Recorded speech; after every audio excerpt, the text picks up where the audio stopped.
Terdapat penambahan 2.897 kasus baru COVID-19, sehingga total kasus COVID-19 di Indonesia sebanyak 406.945 kasus. Hingga sore, kasus COVID-19 di Indonesia bertambah 1.877 orang menjadi lebih dari 155.000 orang. Jumlah kasus terkonfirmasi positif COVID-19 di tanah air masih terus bertambah. Pemerintah mengumumkan tambahan 1.679 kasus baru di Indonesia.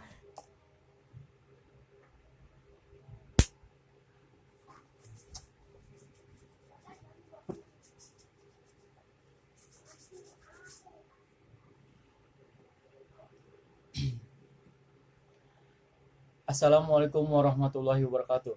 Perkenalkan, saya Dimas Aldi Saputra dari kelas 12 MIPA 7. Di sini saya ingin memaparkan artikel tentang corona yang masih saja belum usai. Video ini dibuat untuk memenuhi tugas praktik bahasa Indonesia yang dibimbing oleh Bapak Rizky Hidayatullah Nur Hikmat.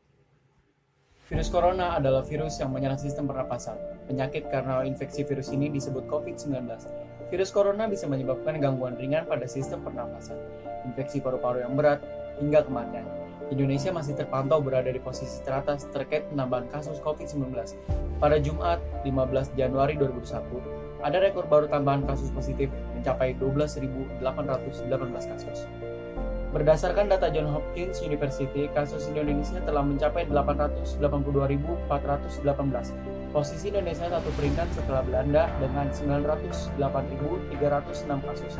Hingga kini, menurut data tersebut, Indonesia masih bertahan di posisi 1 kasus COVID-19 terbanyak di Asia Tenggara. Kasus di Indonesia juga berada pada posisi 2 di Asia Pasifik. Terlihat dari data kasus harian hari ini, di beberapa provinsi masih ada penambahan kasus yang signifikan. Oleh karena itu, pemerintah dan masyarakat harus bekerja sama dan bergerak lebih cepat terhadap penyebaran COVID-19.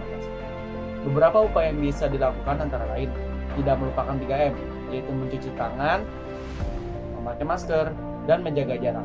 Dan ketika program vaksin sudah selesai, masyarakat harus segera mengikuti vaksinasi. Berikut rincian penambahan 12.818 kasus positif COVID-19 di Indonesia yang ditemukan di beberapa provinsi di Indonesia. Pertama, di DKI Jakarta bertambah 2.541 kasus baru. Di Jawa Barat bertambah 3.095 kasus baru.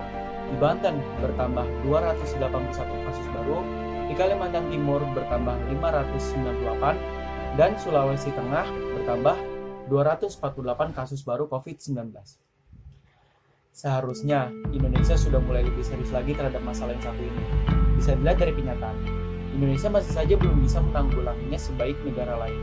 Dan dari masyarakatnya pun harus lebih menaati protokol kesehatan yang sudah pemerintah himbau agar masalah ini cepat terselesaikan. Sekian dari saya, kurang lebihnya mohon maaf.